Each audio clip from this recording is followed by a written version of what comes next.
সাগররণী হত্যাকাণ্ড সহ এই ধরনের যে হত্যাকাণ্ডগুলো হয়েছে, সাংবাদিকদের উপর নিপীড়ন হয়েছে, এই বিষয়গুলো তদন্ত করতে হবে এবং সরকারের জায়গা থেকে যা ভূমিকা বা মন্ত্রণালয়ের জায়গা থেকে সেই ভূমিকাগুলো আমরা অবশ্যই পালন করব।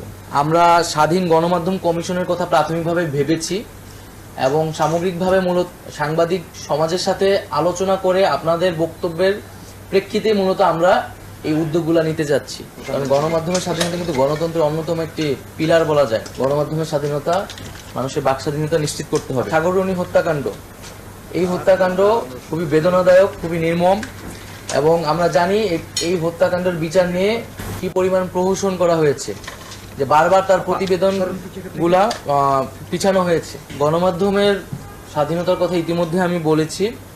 সে বিষয়ে যেই বিদ্যমান যেই আইন এবং বিধিনিষেধগুলো আছে, সেগুলাতে যদি সংস্কার আনার প্রয়োজন মনে করা হয়, সেগুলো আপনাদের সাথে আলোচনার মাধ্যমে আমরা এই বিষয়ে উদ্যোগ নিব।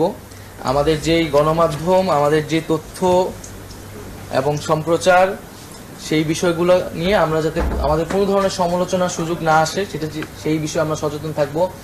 আমরা জানি বিগত সময়গুলোতে গণমাধ্যম বিভিন্ন সূচকে কিন্তু বাংলাদেশের অবস্থান খুবই খারাপ ছিল। দক্ষিণ এশিয়াতে আফগানিস্তানের পরে কিন্তু বাংলাদেশ ছিল, এত নিচের দিকে ছিল। এই বিষয়গুলো কিন্তু আমাদের খুব গুরুত্বের সাথে বিবেচনা করা উচিত।